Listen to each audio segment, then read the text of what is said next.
അങ്ങനെ വചനം വായിക്കുവാൻ ബൈബിൾ വായിച്ചു വന്നപ്പോഴാണ് എനിക്ക് മനസ്സിലായത് ഞാനൊരു ക്രിസ്ത്യാനിയല്ല. ഒരു ക്രിസ്തീയ കുടുംബത്തിൽ ഞാൻ ജനിച്ചുവെങ്കിലും പക്ഷേ കർത്താവ് തന്നെ പലരോടും ഇടപെട്ട് ഞങ്ങൾ പോലും പറയാതെ പലരും ഞങ്ങളെ സഹായിക്കുന്ന എൻ്റെ വാഹനത്തിലേക്ക് മറ്റൊരു സ്കൂട്ടർ യാത്രികൻ വന്ന് ഇടിച്ച് എൻ്റെ കാല് പലതായിട്ട് ഒടിഞ്ഞ് എൻ്റെ കാലിൻ്റെ നടുഭാഗം മുട്ടിന് താഴെ ഉള്ള ഭാഗം ഒരുമാതിരി പൊടിഞ്ഞു പോയി. ആ നടുഭാഗം അനേകരും ഞാനുൾപ്പെടെ അനേകരും ക്രിസ്തുവിലേക്ക് കടന്നു വരുവാനുള്ള ഒരുപാട് മുഖാന്തരങ്ങളുണ്ട്. അത് ഒരുപക്ഷെങ്കിൽ രോഗമായിരിക്കാം, സാമ്പത്തിക പ്രതിസന്ധി ആയിരിക്കാം, മാനസിക പ്രശ്നങ്ങളായിരിക്കാം, മറ്റുള്ള എന്തെങ്കിലുമൊക്കെ പ്രതികൂലങ്ങളോ ജോലിയിലെ പ്രശ്നങ്ങളോ ഒക്കെ കൊണ്ട് അനേകർ ഭാരപ്പെടുന്നുണ്ട്. അവരൊക്കെയും അവരുടെ ആ പ്രതിസന്ധികളിൽ നിന്ന് ഒരു വിടുതൽ പ്രാപിക്കാനാണ് യേശുവിങ്കിലേക്ക് കടന്നു വരുവാൻ തക്കവണ്ണം ആഹ്വാനം ചെയ്യുന്നത്. യേശുക്രിസ്തുവിലുള്ള വിശ്വാസത്താൽ നിങ്ങൾ പ്രാപിക്കുന്ന പരിശുദ്ധാത്മാവിനാൽ, യേശുക്രിസ്തു മരത്തിന്മേൽ തൂങ്ങിയതിനാൽ എല്ലാ ശാപങ്ങളും അവൻ്റെ മേലായി ക്രിസ്തുയേശുവിലുള്ള വിശ്വാസത്താൽ ശാപത്തിൽ നിന്ന് നിങ്ങൾക്ക് പുറത്തു വരുവാൻ സാധിക്കും.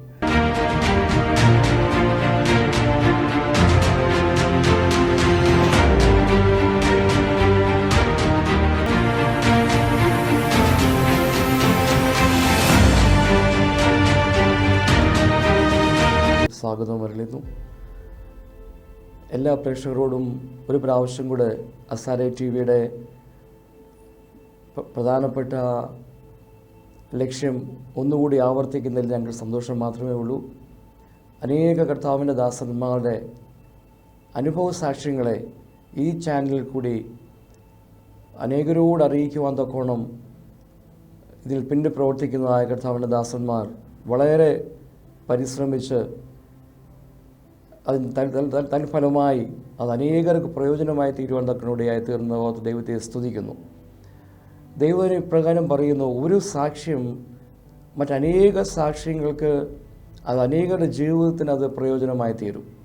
അപ്രകാരം തന്നെ ഈ ഒരു ശുശ്രൂഷ വളരെ അനുഗ്രഹകരമായി അവർ കഴിഞ്ഞ കാലങ്ങളിൽ ചെയ്തു പോരുന്നതോടെ ദൈവത്തെ സ്തുതിക്കുകയും സ്തോത്രം ചെയ്യുകയും ചെയ്യുന്നു.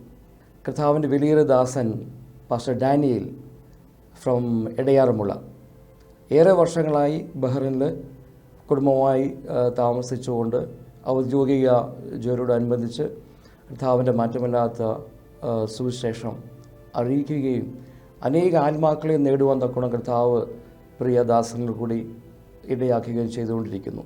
കർത്താവിൻ്റെ ദാസൻ പാസ്റ്റർ ഡാനിയലിനെ ഈ അസാരെ ചാനലിലേക്ക് ക്ഷണിക്കുന്നത് ഞങ്ങൾക്ക് വളരെ സന്തോഷമുണ്ട്. Thank you brother. Praise God. കർത്താവിൻ്റെ ദാസനോട് ചില കാര്യങ്ങൾ വളരെ കാഷ്വലായിട്ട് സംസാരിക്കുവാൻ ചോദിക്കാൻ കൊണ്ട് ആഗ്രഹിക്കുന്നു. കർത്താവിൻ്റെ ദാസൻ്റെ childhood, family background, siblings, parents ഒന്ന് വിവരിക്കുവാൻ തക്കോണം.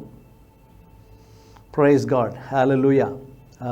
ഈ ആസാര ടി വിയുടെ ഗോഡ് സെർവൻ്റ് എന്ന ഈ പ്രോഗ്രാം അതിലേക്ക് എന്നെ ക്ഷണിച്ച പ്രിയ ദേവദാസൻ, അതുപോലെ ഈ ടി വിയിൽ പ്രവർത്തിക്കുന്ന എല്ലാ പ്രിയ സ്നേഹിതർക്കും ക്രിസ്തുയേശുവിൻ്റെ നാമത്തിൽ സ്നേഹവന്ദനം അറിയിക്കുന്നു. അതോടൊപ്പം ഈ പ്രോഗ്രാം വാച്ച് ചെയ്യുന്ന എല്ലാ പ്രിയപ്പെട്ടവരോടുമുള്ള സ്നേഹവും നന്ദിയും അറിയിക്കട്ടെ. തുടർന്നുള്ള അല്പസമയങ്ങൾ ദൈവം ഞങ്ങളുടെ ജീവിതത്തിൽ ചെയ്ത അനേക കാര്യങ്ങളെ ദൈവാത്മാവ് ഗൈഡ് ചെയ്യുന്നതനുസരിച്ച് പറയുവാൻ തക്കവണ്ണം ആഗ്രഹിക്കുന്നു. ശ്രദ്ധയോടെ ആയിരിക്കുക. എന്നോട് ചോദിച്ച ചോദ്യത്തിലേക്ക്, അതിൻ്റെ മറുപടിയിലേക്ക് കടന്നു വരട്ടെ. എൻ്റെ ബാല്യകാലം അല്ലെങ്കിൽ എൻ്റെ ജനനം മുതലേ ദൈവത്തിൻ്റെ ഒരു വലിയ സ്പർശനം എൻ്റെ ജീവിതത്തിൽ ഉടനീളം അനുഭവിച്ചറിയുവാൻ തക്കവണ്ണം ഇടയായിട്ടുണ്ട്. ഞാൻ കേരളത്തിൽ പത്തനംതിട്ട ജില്ലയിൽ ഇടയാറന്മുള എന്ന് പറയുന്ന ദേശത്ത് ഉള്ള ഒരു മർത്തോമ ഫാമിലിയിൽ എൻ്റെ മാതാപിതാക്കൾക്ക് ജനിച്ച മൂത്ത മകനാണ് ഞാൻ. എൻ്റെ മാതാപിതാക്കൾ വിവാഹത്തിന് ശേഷം ഏതാണ്ട് 5 വർഷത്തോളം മക്കളില്ലാതെ ഇരുന്ന ഒരു സിറ്റുവേഷനിലൂടെ കടന്നുപോയി. എൻ്റെ പിതാവ് ഒരു മിലിറ്ററി ഉദ്യോഗസ്ഥനായിരുന്നു. മാതാവ് വളരെ പ്രാർത്ഥന അതിലൂടെ ദൈവത്തോട് അടുക്കുവാനും പ്രാർത്ഥിക്കുവാനും തക്കവണ്ണം ഇടയായി. അതൊരു മുഖാന്തരമാണ്. അങ്ങനെ വളരെ നാളുകളിലെ പ്രാർത്ഥനയ്ക്കും 5 വർഷത്തോളം മക്കളില്ലാതിരുന്നതിനാൽ ദൈവത്തോട് വളരെ പ്രാർത്ഥിക്കുവാനും ദൈവവുമായൊരു ഉടമ്പടിയൊക്കെ ചെയ്യുവാനും തക്കവണ്ണം ഇടയായി എന്നാണ് എൻ്റെ മാതാവ് പറഞ്ഞുള്ള അറിവ്. അതായത് ഒരു തലമുറയെ കൊടുത്താൽ ദൈവത്തിൻ്റെ വേലയ്ക്ക് അതിനെ കൊടുക്കാമെന്നുള്ള തൻ്റെ നേർച്ച ദൈവം കേട്ടു. അങ്ങനെ 1971 ഓഗസ്റ്റ് മാസത്തിൽ ഞാൻ ജനിക്കുകയുണ്ടായി. അതിനുശേഷം ഏതാണ്ട് 6 വയസ്സ് വരെ എൻ്റെ മാതാപിതാക്കളോട് കൂടെ ഞാൻ വളർന്നുവെങ്കിലും മാതാപിതാക്കൾ തൻ്റെ ജോലി സ്ഥലങ്ങളിലേക്ക് അവർക്ക് പോകേണ്ട ആവശ്യമുണ്ടായിരുന്നതുകൊണ്ട് ഞാൻ എൻ്റെ ഗ്രാൻഡ് പേരൻസിൻ്റെ കൂടെ നിന്നാണ് വളർത്തപ്പെട്ടത്. അങ്ങനെ വളർന്നു വന്ന സാഹചര്യത്തിൽ ഞാൻ വളർന്നത് ഒരു യാക്കോബായ അല്ലെങ്കിൽ ഓർത്തഡോക്സ് പശ്ചാത്തലത്തിലുള്ള ഭവനത്തിലാണ്. എൻ്റെ മാതാപിതാക്കൾ മർത്തോമ ഫാമിലിയിലായിരുന്നു. ഏതാണ്ട് 17 വയസ്സ് വരെ ഞാൻ ഓർത്തഡോക്സ് വിശ്വാസത്തിലും അതിൻ്റെ ആരാധനാ രീതികളിലുമൊക്കെ കടന്നു പോകുവാനും അങ്ങനെ ജീവിക്കുവാനും ഇടയായി. എന്നാൽ അതിന് ശേഷം ഞാൻ എൻ്റെ പിതാവിൻ്റെ മർത്തോമ സഭയുടെ ശുശ്രൂഷകളിലേക്ക്, അതുപോലെ അല്ലെങ്കിൽ അവിടുത്തെ വിശ്വാസത്തിലേക്ക്, ആ പള്ളിയിലേക്ക് കടന്നു വന്നു. അവിടെ ഞാനൊരു തികഞ്ഞ ആത്മീകനായി ജീവിക്കുവാൻ പലവണ്ണം ശ്രമിച്ചു. അവിടുത്തെ എല്ലാ ആത്മീക കാര്യങ്ങളിലും ഇടപെടുകയും ഗായക സംഘം, യുവജന സഖ്യം, അതുപോലെ പള്ളിയിലെ ആത്മായ ശുശ്രൂഷകൾ, ആ പ്രദേശത്തും മറ്റുള്ള സ്ഥലങ്ങളിലുമൊക്കെ കൺവെൻഷനുകൾ ക്രമീകരിക്കുമ്പോൾ അതിൽ ഗാനങ്ങൾ ആലപിക്കുക, ഇങ്ങനെയൊക്കെ ഉള്ള ഒരുപാട് കാര്യങ്ങളിൽ, ആത്മീയ കാര്യങ്ങളിൽ ഞങ്ങൾ മുൻപന്തിയിലായിരുന്നു. എൻ്റെ കൂടെ ഒരു വലിയ കൂട്ടുകാരുടെ ഒരു സംഘം ഉണ്ടായിരുന്നു.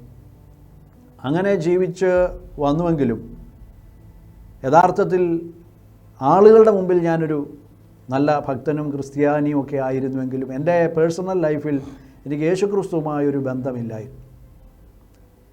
എന്നാൽ ഏതാണ്ട് ജീവിതം കൈവിട്ടു പോകുന്ന ഒരവസ്ഥകളിലാണ് ഞാൻ ജീവിച്ചത്. പലരുടെയും മുമ്പിൽ നല്ലവരായി അഭിനയിക്കുമായിരുന്നുവെങ്കിലും അതിൻ്റെ പുറകിൽ ഞങ്ങൾ കൂട്ടുകാർ പലരും ഇരുട്ടിൻ്റെ മറവിലും അതുപോലെ ആർക്കും പറയാൻ വയ്യാത്ത കാര്യങ്ങളിലുമൊക്കെ പാപത്തിൻ്റെ ഒരുപാട് വഴികളിൽ ഞങ്ങൾ സഞ്ചരിച്ചു. പ്രത്യേകിച്ച് എൻ്റെ ജീവിതത്തെ മാറ്റിമറിച്ച ഒരു ഘട്ടമാണ് ഞാൻ 6ാം ക്ലാസ് കഴിഞ്ഞ് 7ലേക്ക് പ്രവേശിച്ചത്. 6ാം ക്ലാസ് വരെ ഞാനൊരു അൺഎയ്ഡഡ് സ്കൂളിലാണ് പഠിച്ചത്. അവിടെ വളരെ കെയർ ഉണ്ടായിരുന്നു, പഠിപ്പിക്കുമായിരുന്നു, പഠനത്തിൽ ശ്രദ്ധ കേന്ദ്രീകരിക്കുമായിരുന്നു. വളരെ ചിട്ടയായിട്ടുള്ള ഒരു ജീവിതമായിരുന്നു ആ സ്കൂളിൽ. എന്നാൽ അവിടെ 7ാം ക്ലാസ് ഇല്ലാത്തതിനാൽ എന്നെ മറ്റൊരു അതിനടുത്തുള്ള ഒരു എയ്ഡഡ് സ്കൂളിലേക്ക് മാറ്റി. അവിടെ വളരെ കുത്തഴിഞ്ഞ ഒരു സമ്പ്രദായമായിരുന്നു. അവിടെ വളരെ കാലം തോറ്റുകിടക്കുന്ന ഫ്രണ്ട്സ് ഉണ്ടായിരുന്നു. അവരുമായൊക്കെ സഹകരിച്ച് ജീവിതം വല്ലാത്ത ഒരു രീതിയിലേക്ക് തെറ്റിപ്പോയി. പാപത്തിൻ്റെ ഒരുപാട് കാര്യങ്ങൾ അവിടെ മനസ്സിലാക്കുവാനും പഠിക്കുവാനും അതിലൂടെ യാത്ര ചെയ്യുവാനും ഒക്കെ ആ ഘട്ടത്തിലാണ് എൻ്റെ ജീവിതത്തിൻ്റെ ഒരു ടേണിംഗ് പോയിൻ്റ് അവിടെ വെച്ച് സംഭവിച്ചു. അതിനുശേഷം പഠനത്തിലൊക്കെ വളരെ പുറമോട്ടായി. എന്നാൽ 10ാം ക്ലാസ്സിൽ കഴിഞ്ഞു. അതിനുശേഷം കോളേജിലേക്ക്, അന്ന് പ്രീ ഡിഗ്രി ഉള്ള സമയമാണ്, ഞാൻ കോഴഞ്ചേരി സെൻറ്റ് തോമസ് കോളേജിൽ പ്രീ ഡിഗ്രിക്ക് പഠിക്കുവാൻ എൻ്റെ പേരൻസിനെ അവിടെ ചേർത്തുവെങ്കിലും പഠനത്തിൽ ശ്രദ്ധ കേന്ദ്രീകരിക്കാതെ ഞാൻ രാഷ്ട്രീയത്തിലേക്കൊക്കെ എടുത്തു ചാടി. രാഷ്ട്രീയക്കാരോടുകൂടെ അവിടെ പ്രവർത്തിക്കുകയും സമരങ്ങളും ഒക്കെ നടത്തുകയൊക്കെ ചെയ്ത ഒരു ഘട്ടം എൻ്റെ ജീവിതത്തിലുണ്ടായി. അങ്ങനെ ഞാൻ അവിടെ ഇലക്ഷനിൽ നിന്നു, അതിൽ ജയിക്കുകയൊക്കെ ചെയ്തു. എന്നാൽ കോളേജിൽ എനിക്ക് ജയിക്കുവാൻ സാധിച്ചില്ല. കാരണം അവിടെ നടന്ന ഒരു ഇലക്ഷനിൽ ഞാൻ ജയിച്ചതിന് ശേഷം അവിടെ നടന്ന ഒരു സംഘടനം, 2 പാർട്ടികൾ തമ്മിലുണ്ടായ സംഘടനത്തിൽ വളരെ ഓപ്പോസിറ്റ് ആളുകൾക്ക് വളരെ അടിക്കുവാനും മുറിവേൽപ്പിക്കുവാനും ഒക്കെയുള്ള ഒരു സാഹചര്യമുണ്ടായി. അതിനുശേഷം സ്കൂളിലേക്ക് മടങ്ങി വന്ന എന്നെ അവർ ഭീഷണിപ്പെടുത്തി, നിന്നെ കൊന്നുകളയും, കീറിക്കളയുമെന്നൊക്കെ പറഞ്ഞു. അതിൽ ഭയപ്പെട്ടിട്ട് ഞാൻ പഠിത്തം നിർത്തി ഭവനത്തിലേക്ക് പോയി. അതിനുശേഷം കോളേജിൽ പിന്നെ തിരിച്ചു പോയിട്ടില്ല. എന്നാൽ അതിനുശേഷം പിന്നീട് ഞാൻ ഡ്രാഫ്റ്റ്സ്മാൻ സിവിലൊക്കെ കഴിഞ്ഞ് പഠനത്തിന് ശേഷം ഏതാണ്ട് 1994 ഓഗസ്റ്റ് മാസത്തിൽ ദൈവം എന്നെ ബഹറിലേക്ക് കൊണ്ടുവരുവാൻ തക്കവണ്ണം ഇടയായി. എൻ്റെ അങ്കിള് കുടുംബമായും എൻ്റെ ആൻറ്റി കുടുംബമായും ബഹറിലുണ്ടായിരുന്നു. അവർ ഒരു വിസ എടുത്ത് ക്രമീകരിച്ചു. ജോലിക്കായി എന്നെ ഈ ബഹറിലേക്ക് കൊണ്ടുവന്ന് ഞാൻ വന്നതൊരു ഫ്രീ വിസയിലാണ്. അങ്ങനെ 2 വർഷത്തെ വിസയിൽ വന്ന് ഞാൻ ഏതാണ്ട് 4 വർഷക്കാലത്തോളം ആ ഒരേ വിസയിൽ ഈ ബഹറിൽ തുടർന്നു. എൻ്റെ അങ്കിളിനോടുള്ള ഒരുമിച്ച് ഒരു കമ്പനിയിൽ ജോലിയിൽ കയറി. പക്ഷേ ഞാൻ വന്ന ഏതാണ്ട് 6 മാസക്കാലത്തോളം എനിക്ക് ജോലിയില്ലായിരുന്നു. അങ്ങനെ ഇരുന്ന ഒരു സാഹചര്യത്തിലാണ് ഞാൻ ദൈവവചനം കൂടുതലായി വായിക്കുവാൻ തക്കണം ആരംഭിച്ചു. അങ്ങനെ വചനം വായിക്കുവാൻ ബൈബിൾ വായിച്ചു വന്നപ്പോഴാണ് എനിക്ക് മനസ്സിലായത് ഞാനൊരു ക്രിസ്ത്യാനിയല്ല. ഒരു ക്രിസ്തീയ കുടുംബത്തിൽ ഞാൻ ജനിച്ചുവെങ്കിലും അങ്ങനെയുള്ള ഫിസിക്കൽ ബർത്തിനാൽ ഒരു വ്യക്തിക്കും ക്രിസ്ത്യാനിയാകുവാൻ സാധ്യമല്ല, ഒരു ദൈവ പൈതലായി മാറുവാൻ കഴിയില്ല എന്നെനിക്ക് മനസ്സിലാക്കുവാൻ തക്കവണ്ണം ഇടയായി. ഏതാണ്ട് റോമാലേഖനമൊക്കെ വായിച്ചു കൊണ്ടിരുന്നപ്പോൾ എനിക്ക് പെട്ടെന്ന് പാപബോധമുണ്ടായി. ഞാനൊരു പാപിയാണ് എന്നുള്ള ആ ബോധം പരിശുദ്ധാത്മാവ് എൻ്റെ ഉള്ളിൽ തന്നു. കൃപയാൽ അവിടെ വെച്ച് പ്രാർത്ഥിക്കുവാനും ദൈവത്തോട് മാനസാന്തരപ്പെട്ട് അനുദപിച്ച് യേശുക്രിസ്തുവിനെ രക്ഷിതാവും കർത്താവുമായി സ്വീകരിക്കുവാനും എനിക്ക് ഇവിടെ വെച്ച് ഇടയായി. അവിടെ മുതൽ എൻ്റെ ജീവിതത്തെ ദൈവാത്മാവ് തിരിക്കുവാൻ തക്കവണ്ണം തുടങ്ങി. ഇതാണ് എൻ്റെ ബാല്യം മുതൽ ഞാൻ ക്രിസ്തുവിനെ കണ്ടെത്തുന്നവരെയുള്ള എൻ്റെ ലൈഫ്. അപ്പം ഫസ്റ്റ് പറഞ്ഞത് ശരിയാണെങ്കിൽ പേരൻസ് കൂടെ ഇല്ലാതെ ഉള്ളൊരു വളർച്ചയാണോ ഇങ്ങനെ ദൈവസേനയിൽ നിന്ന് വിട്ടുപോകാൻ, അല്ലെങ്കിൽ ഇത്രയും ട്രാക്ക് വിട്ടുപോകാനുള്ള കാരണം? അതാണോ ഒരു റീസണോ അതോ മറ്റെന്തെങ്കിലും? അതൊരു റീസൺ ആകാം. പക്ഷെ ഞാൻ പേരൻസിനെ കുറ്റം പറയുകയല്ല. അവരുടെ അന്നത്തെ സാഹചര്യത്തിൽ ഏറ്റവും നല്ലതായുള്ള രീതിയിൽ തന്നെയാണ് അവരെനിക്ക് കാര്യങ്ങൾ ചെയ്തത്. കാര്യം എൻ്റെ പിതാവ്, ഞാൻ പറഞ്ഞു, ഒരു മിലിറ്ററി ഉദ്യോഗസ്ഥനായിരുന്നു. തൻ്റെ കുടുംബവുമായി ഒരുമിച്ച് എന്നെ കൂടെ അവിടെ കൊണ്ടുപോയാൽ പഠിപ്പിക്കുവാനുള്ള ചിലവുകളും കാര്യങ്ങളുമെല്ലാം അഫോർഡ് ചെയ്യാൻ പറ്റാത്തതുകൊണ്ടായിരിക്കാം എന്നെ ഗ്രാൻഡ് പേരൻസിൻ്റെ കൂടെ ആക്കിയത്. എൻ്റെ ജീവിതത്തിൽ അത് വളർച്ചയ്ക്ക് നല്ല ഘടകമായിരുന്നു. പക്ഷേ ഫ്രണ്ട് സർക്കിൾ എന്നെ ഒരുപാട് വഴിതെറ്റിച്ചു എന്ന് പറയുന്നതായിരിക്കും നല്ലത്. അപ്പോൾ ആ ഒരു സാഹചര്യത്തിൽ ഗൾഫിലേക്ക് കടന്നു വരുവാനിടയായത് ഒരു പക്ഷേ അത് ദൈവികമായ ഒരു പ്ലാൻ ആയിരിക്കണം അല്ലേ? തീർച്ചയായിട്ടും അതൊരു വലിയ ദൈവിക പദ്ധതിയായിരുന്നു. ഞാൻ എൻ്റെ അങ്കിളിനോട് ഒരുമിച്ച് തന്നെ താമസിക്കുമ്പോൾ അദ്ദേഹം വിശ്വാസത്തിൽ വന്ന് രക്ഷിക്കപ്പെട്ട ഒരു കൂട്ടായ്മ നടത്തുന്ന ഒരു വ്യക്തിയായിരുന്നു. അദ്ദേഹത്തിൻ്റെ ഭവനത്തിൽ ഒരു കൂട്ടായ്മ എല്ലാ വെള്ളിയാഴ്ചയും നടക്കുമായിരുന്നു. അതിൽ അറ്റൻഡ് ചെയ്യുവാൻ തക്കവണ്ണം ഞാൻ ആരംഭിച്ചു. അങ്ങനെയാണ് ബൈബിൾ വായിക്കുകയും ദൈവവചനത്തിൻ്റെ മർമ്മങ്ങൾ ഗ്രഹിക്കുകയും പരിശുദ്ധാത്മാവ് എന്നിൽ പരിവർത്തിക്കുകയും ചെയ്യുവാൻ തക്കവണ്ണം ഇടയായത്. കൂട്ടായ്മകൾ നമുക്ക് ഒഴിച്ചുകൂടുവാൻ സാധിക്കാത്തതാണ്. കൂട്ടായ്മയിൽ വ്യാപരിക്കുന്ന ഒരു യഥാർത്ഥ സത്യത്തിലും ആത്മാവിലുമുള്ള കൂട്ടായ്മയിൽ വ്യാപരിക്കുന്ന ദൈവസാന്നിധ്യം അത് ഏതൊരു വ്യക്തിയുടെയും ഹൃദയത്തെ പരിവർത്തിപ്പിക്കുന്ന, രൂപാന്തരപ്പെടുത്തുന്ന ഒന്നാണ്. അതെന്നിലും സ്വാധീനം ചെലുത്തി. 2, ദൈവവചന വായന. അത് പരിശുദ്ധാത്മാവ് നമ്മളെ മനസാന്തരത്തിലേക്ക് കൊണ്ടുപോകുവാൻ വളരെ അത്യന്താപേക്ഷിതമായ ഒന്നായി മാറി. അങ്കിളിൻ്റേതോ മറ്റാരുടെയെങ്കിലും പരപ്രേരണയിലാണോ ഇങ്ങനെയൊരു സ്റ്റെപ്പ് എടുക്കുവാൻ കാരണമായത്? ഒരിക്കലുമല്ല. എൻ്റെ ജീവിതത്തിൽ അങ്ങനെ ആരും എന്നോട് സ്വാധീനം ചെലുത്തുവാൻ ഇടയായിട്ടില്ല. പ്രസംഗങ്ങൾ അല്ലെങ്കിൽ ദൈവവചന ശുശ്രൂഷകളൊക്കെ ഈ പ്രിയപ്പെട്ടവരിൽ നിന്ന് അനുഭവിക്കുവാൻ തക്കവണ്ണവും അതനുസരിച്ച് ജീവിതത്തെ ചെക്ക് ചെയ്യുവാനുമൊക്കെ ഇടയായ സാഹചര്യങ്ങളുണ്ടാകാം. പക്ഷേ ദൈവവചനത്തിൻ്റെ മർമ്മങ്ങളും സത്യങ്ങളും അതെനിക്ക് മനസ്സിലായപ്പോഴാണ് ഞാൻ പിന്തുടർന്നു വരുന്നതായുള്ള ആ ഒരു പാരമ്പര്യവും എന്നെ പഠിപ്പിച്ചിരിക്കുന്നതായുള്ള ആ ഒരു കാര്യങ്ങളും അല്ല ശരി. അതിനേക്കാൾ അപ്പുറമായി ഞാൻ തന്നെ പാപിയാണ് എന്ന് എനിക്ക് വരുന്ന ആ തിരിച്ചറിവ് അതെന്നെ അനുതാപത്തിലേക്കും മാനസാന്തരത്തിലേക്കും വഴി നടത്തി. ഞാൻ തന്നെ യേശുക്രിസ്തു എൻ്റെ രക്ഷിതാവും കർത്താവുമെന്ന് വിശ്വസിച്ച് എൻ്റെ വായ കൊണ്ട് ഏറ്റുപറയുക എന്നുള്ള ദൈവവചന സത്യങ്ങളെ അനുസരിച്ച് അതിനെ വിശ്വാസത്തിൽ ഞാൻ തന്നെ ചെയ്യുമ്പോഴാണ് എന്നിലേക്ക് ആത്മരക്ഷ സംഭവ്യമാകുന്നത്. മറ്റൊരു വ്യക്തി എൻ്റെ പേരിൽ സാത്താനെ പുറത്താക്കുന്നു, യേശുവിനെ സ്വീകരിക്കുന്നു എന്ന് പറഞ്ഞാൽ ഞാൻ രക്ഷിക്കപ്പെടുകയില്ല. പകരം ഞാൻ തന്നെ വിശ്വസിക്കുക എന്നുള്ളതാണ് ദൈവവചനത്തിൻ്റെ വ്യവസ്ഥ. അത് തീർച്ചയായിട്ടും ഞാൻ വചനം വായിച്ച് ഗ്രഹിച്ച ഒരു കാര്യമാണ്. പ്രത്യേകിച്ച് റോമാലേഖനം 10-ാം അധ്യായം 9-ാം വാക്യം എന്നെ വളരെ സ്വാധീനിച്ച ഒന്നാണ്. അങ്ങനെയാണ് ആത്മീക രക്ഷയിലേക്ക് കടന്നു വരുവാൻ പരിശുദ്ധാത്മാവ് സഹായിച്ചത്. അപ്പോൾ ഇത് പേരൻസ് അറിഞ്ഞപ്പോൾ പേരൻസിൻ്റെ ഭാഗത്തുനിന്നോ ഗ്രാൻഡ് പേരൻസ് ആരും ഒബ്ജക്റ്റ് ചെയ്തില്ലായിരുന്നോ അങ്ങനെ ഒരു സ്റ്റെപ്പ് എടുക്കേണ്ട? തീർച്ചയായിട്ടും രക്ഷയിലേക്ക് വരുന്നതോ ഒന്നും എൻ്റെ മാതാപിതാക്കൾക്ക് എതിർപ്പുള്ള കാര്യമായിരുന്നില്ല. എൻ്റെ മാതാവ് രക്ഷിക്കപ്പെടുകയും അതിനുശേഷം സ്നാനപ്പെടുകയും എന്നാൽ താനായിരുന്ന അതേ സഭയിൽ തുടരുകയും ചെയ്ത ഒരു വ്യക്തിയാണ്. എൻ്റെ പേരൻസൊക്കെയും വളരെ പ്രാർത്ഥനയും അവരുടെ വിശ്വാസമനുസരിച്ചും അവർ വളർന്നു വന്ന അവരെ പഠിപ്പിച്ചിരുന്ന രീതിയിലും വളരെ വിശ്വാസത്തിലും പ്രാർത്ഥനയിലും പോയിക്കൊണ്ടിരുന്ന ആളുകളാണ്. എന്നാൽ എൻ്റെ രക്ഷയും അതിനുശേഷം ഞാൻ 95 ജനുവരിയിൽ സ്നാനപ്പെടുകയും ചെയ്തു. എന്നാൽ ഇതൊക്കെ അറിയുമ്പോൾ എൻ്റെ മാതാപിതാക്കൾക്ക് പ്രയാസമുണ്ടായി. അവർ എതിർപ്പുകൾ പ്രകടിപ്പിച്ചിട്ടുണ്ട്. പക്ഷേ ഒരിക്കലും പോകരുതെന്നോ അല്ലെങ്കിൽ ചെയ്യരുതെന്നോ എന്ന് എന്നോട് പറഞ്ഞിട്ടില്ല.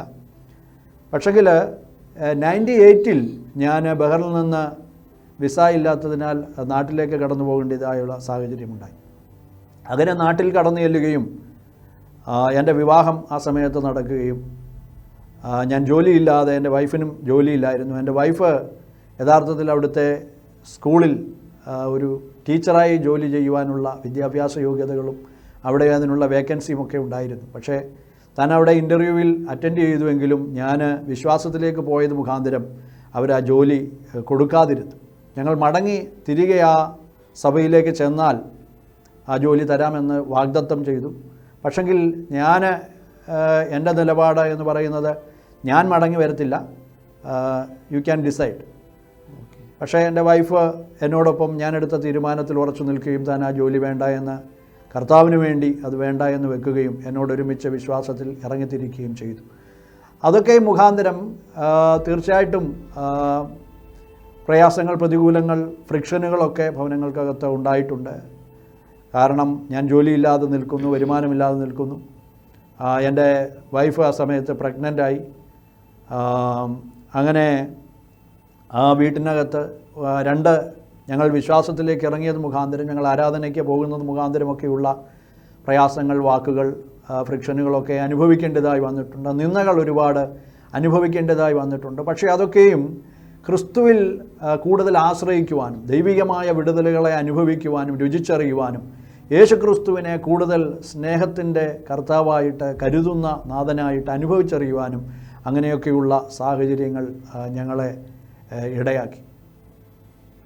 അപ്പം വിശ്വാസത്തിലേക്ക് വന്നത് മുഖാന്തരമായി കുറേ ചലഞ്ചസ് ഉണ്ടായി. അവിടൊക്കെയും തരണം ചെയ്യുവാൻ കർത്താവ് കൃപ നൽകിയല്ലേ? തീർച്ചയായിട്ടും.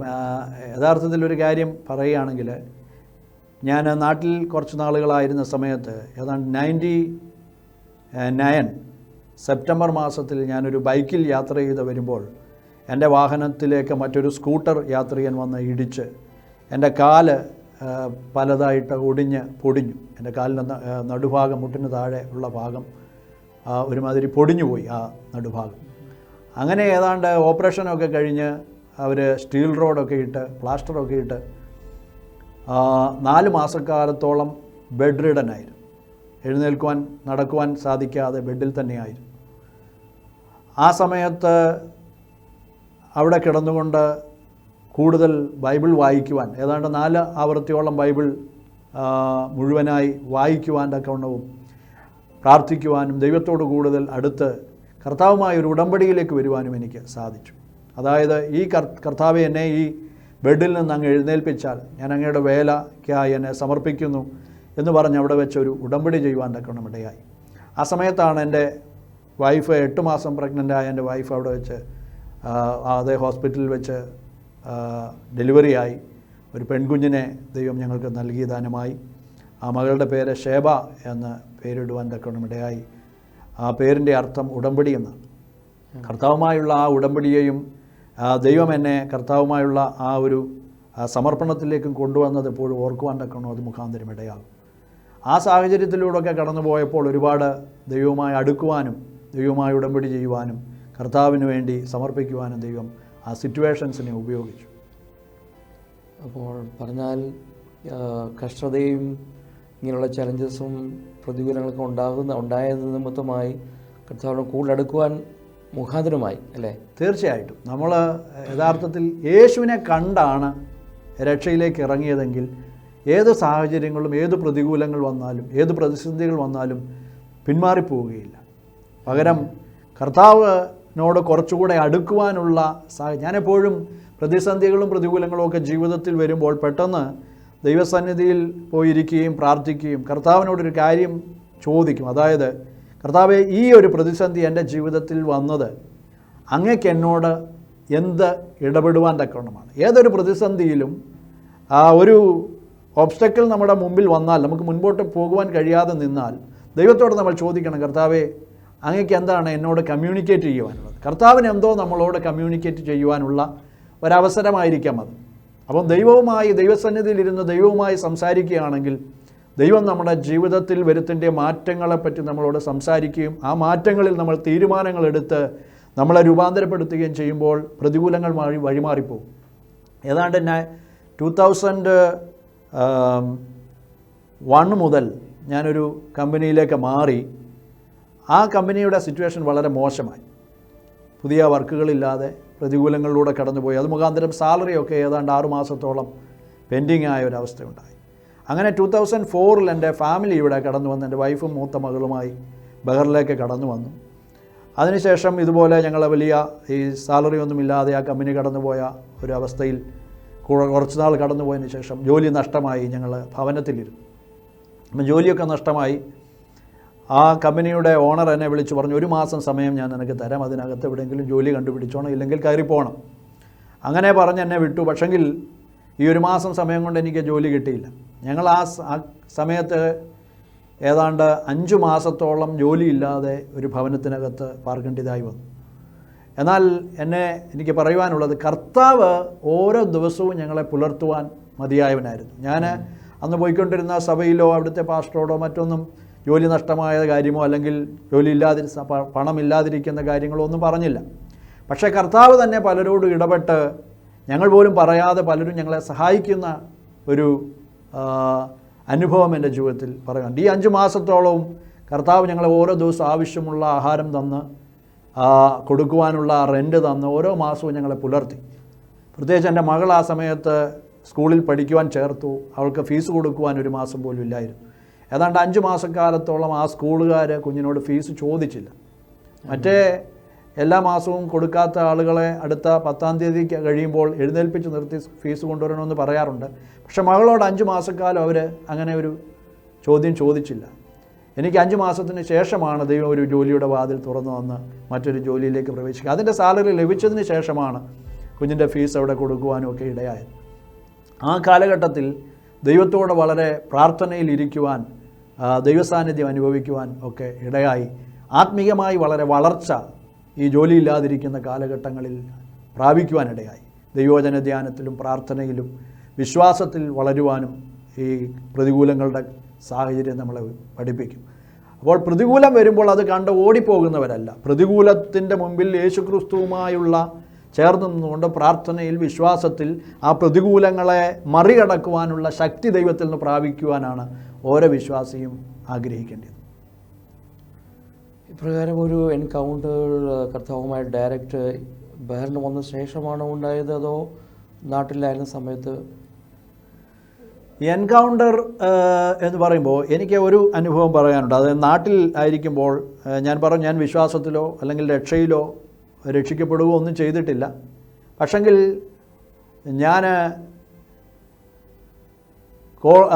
എൻ്റെ പഠിത്തം ഒക്കെ കഴിഞ്ഞ് അതിൻ്റെ എക്സാമിനേഷൻ്റെ ടൈം ആയപ്പോൾ ഞാൻ ഹാൾ ടിക്കറ്റ് വാങ്ങി ഒരു വീട്ടിലേക്ക് മടങ്ങി വരുമ്പോൾ എൻ്റെ വീട്ടിലേക്കുള്ള ഒരു പാടത്തിൻ്റെ നടുവിലുള്ള ഒരു റോഡിലൂടെ ഒറ്റയ്ക്ക് നടന്നു വരികയാണ് ഉച്ച സമയത്ത്.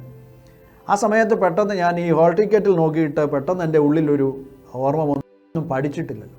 ആ സമയം യഥാർത്ഥത്തിൽ കൂട്ടുകൂടി രാത്രി ഒരു സമയമാകുമ്പോഴാണ് വീട്ടിലേക്ക് വരുന്നത്. ദേശത്തുള്ള ക്ലബ്ബ്, YMCA, പള്ളിയിലെ യുവജന സഖ്യം, ഗായക സംഘം, ഇങ്ങനെയൊക്കെയുള്ള ഒരുപാട് കാര്യങ്ങളിൽ ഉൾപ്പെട്ട് കൂട്ടുകൂടി നടന്നതുകൊണ്ട് പഠിക്കുവാൻ തക്കവണ്ണം സമയം കിട്ടിയില്ല, പഠിച്ചില്ല. അപ്പോഴാണ് എനിക്ക് ഓർമ്മ വരുന്നത്, ഞാൻ പോയി എന്തെഴുതും? ഹാൾ ടിക്കറ്റൊക്കെ വാങ്ങിച്ചു, പക്ഷേ എന്തെഴുതും? പെട്ടെന്ന് എൻ്റെ ഉള്ളിലൊരു ഭീതി വന്നു, ഈ പ്രാവശ്യം തോറ്റുപോയാൽ എന്തെടുക്കും? പക്ഷേ ഞാൻ ആ റോഡിൽ ആരുമില്ലാത്ത വിജനമായ റോഡിൽ കൂടെ നിലവിളിച്ചുകൊണ്ട് ഞാൻ പ്രാർത്ഥിച്ചു, കർത്താവേ എന്ന് വിളിച്ചു. കർത്താവേ, ഈ എക്സാമിനേഷനിൽ ഞാനൊന്നും പഠിച്ചിട്ടില്ല, പക്ഷേ ഞാൻ ദൈവത്തോട് പറഞ്ഞു, കർത്താവേ, അങ്ങ് എന്നെ ഈ എക്സാമിനേഷനിൽ ജയിപ്പിച്ചാൽ ഞാൻ അങ്ങയുടെ വേലയ്ക്കായി നോർത്ത് ഇന്ത്യയിൽ പോകാം എന്നൊക്കെ ഒരു തീരുമാനമെടുത്തു. ഇത് ഞാൻ പറയുന്നത് കുഞ്ഞുങ്ങൾ കേൾക്കുന്നവർ പഠിക്കാതിരിക്കുവാനല്ല, അവസാനത്തെ ദിവസം പ്രാർത്ഥിച്ച് ജയിക്കണമെന്നുള്ളതല്ല. പഠിത്തത്തോടൊരുമിച്ച് പ്രാർത്ഥനയും ആവശ്യമാണ്. പക്ഷേ എൻ്റെ ജീവിതത്തിൽ ഉണ്ടായ മിസ്റ്റേക്ക് നിങ്ങളുടെ ജീവിതത്തിൽ ആ ഒരു മിസ്റ്റേക്ക് ഉണ്ടാകാതിരിക്കുവാൻ തക്കവണ്ണം പറയുകയാണ്. പഠനം വളരെ ആവശ്യമാണ്, പഠിത്തത്തിൽ ശ്രദ്ധ കേന്ദ്രീകരിക്കുക. അതോടൊപ്പം പ്രാർത്ഥിക്കുമ്പോൾ ദൈവം ജ്ഞാനം തരും, പരിജ്ഞാനം തരും. എന്നാൽ ദൈവത്തെ അറിയാതെ നടന്ന ആ കാലഘട്ടത്തിൽ പെട്ടെന്ന് എൻ്റെ ഉള്ളിൽ വന്ന ഭീതിയിൽ ഞാൻ പ്രാർത്ഥിച്ച് ദൈവത്തോടൊരു തീരുമാനമെടുത്തു. അത്ഭുതമെന്ന് പറയട്ടെ, ആ എക്സാമിനേഷൻ റിസൾട്ട് വന്നപ്പോൾ ഞാൻ ജയിച്ചു. ആമേൻ. അതിൻ്റെ അർത്ഥം കർത്താവിൻ്റെ ശുശ്രൂഷയിലേക്ക് പോകണമെന്നുള്ളൊരാഗ്രഹം കർത്താവ് എന്നോട് പ്രകടിപ്പിച്ചത് എനിക്ക് മനസ്സിലാക്കുവാനിടയായി. പ്രാർത്ഥന കേൾക്കുന്ന ദൈവം ജീവിക്കുന്നു എന്ന് ഒരു ബോധ്യം ഉണ്ടായി അല്ലേ? തീർച്ചയായിട്ടും.